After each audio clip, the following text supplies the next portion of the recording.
আসসালামাইকুম। আমি আজকে দেখাবো কিভাবে ইলিশ মাছের ডিম দিয়ে পেঁপে ভাজি করতে হয়।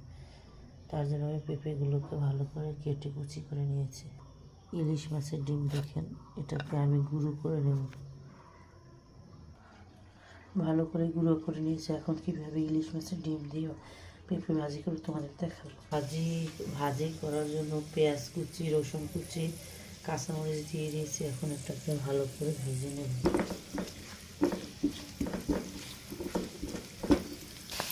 এর ভেতরে আমি ইলিশ মাছের ডিম দিয়ে ভেজে নেব একসাথে।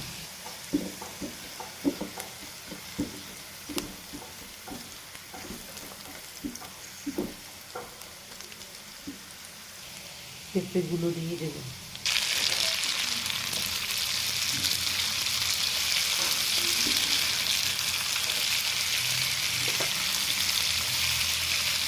ভালো করে একসাথে নিয়ে দেব।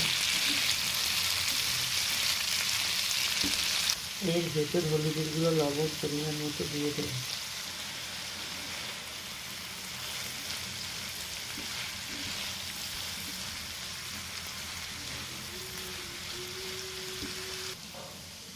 ঢাকনা দিয়ে ঢেকে রাখবো 2 মিনিট সিদ্ধ হওয়ার জন্য।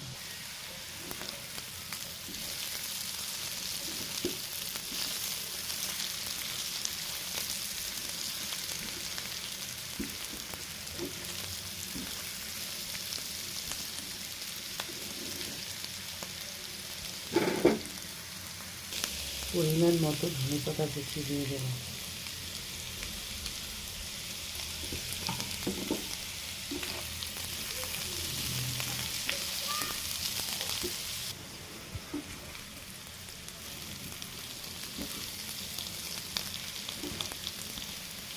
পেঁপে ভাজি রান্না করা শেষ। ইলিশ মাছের ডিম দিয়ে এখন এটাকে নামিয়ে নেব।